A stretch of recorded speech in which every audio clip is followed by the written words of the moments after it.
I love the Des Moines Metro. I've come to love Iowa. And I'm glad that I get to keep sharing how much I enjoy those things. My name is Nora J.S. Reichardt, and I am a transgender woman living in Des Moines and working for WOI Local 5.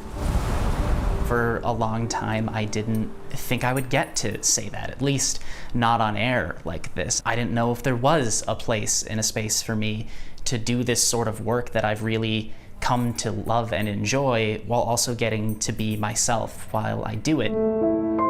Especially early on, it's hard to place that sense of wrongness. Like I'm just a person who's almost wearing my body, not a person who's living in it.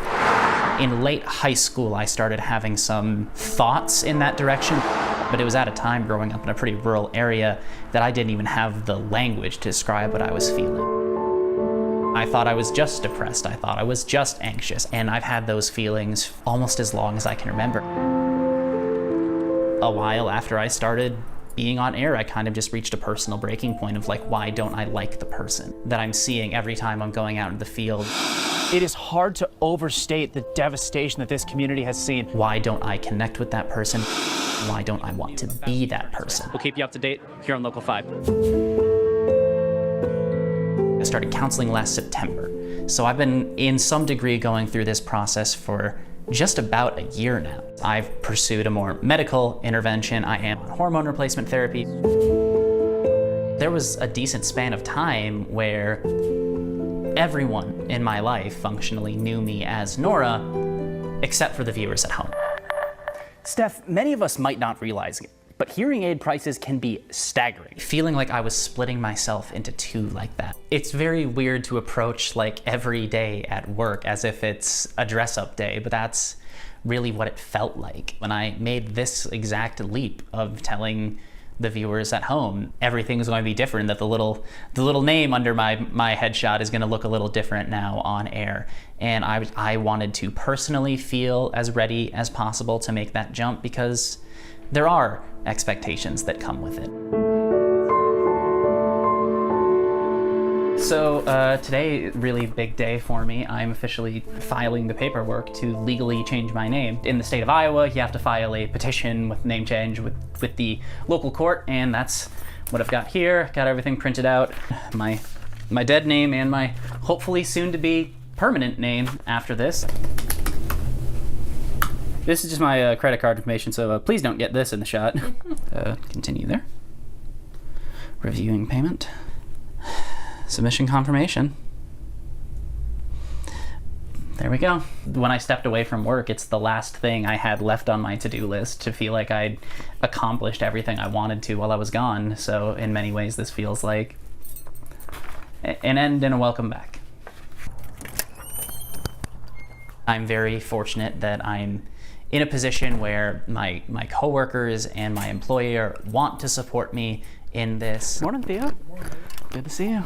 I had all of those support systems, and I had so much help in this process. Like literally.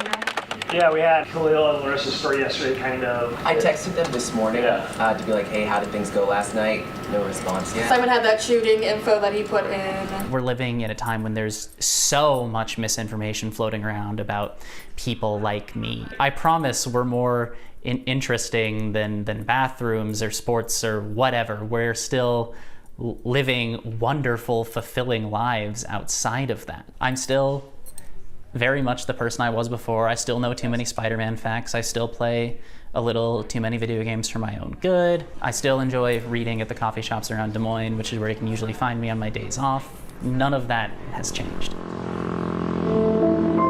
Especially for people who feel like they have a personal relationship with a trans person, it's understandable that it can feel like a loss. But the way I would ask people to reframe that is, you're getting someone better. You're getting someone that person is so much happier being. What really stuck with me is when my mom told me that she doesn't think she's ever seen me this happy. And I feel the same way. And to know that other people are seeing that too, especially my mom and dad, who I love so much, I can do anything as long as I still have that. I'm grateful to be here in Iowa, where I've felt very supported as I've gone through this process, and I'm excited to give people at home a closer view of what this sort of process looks like.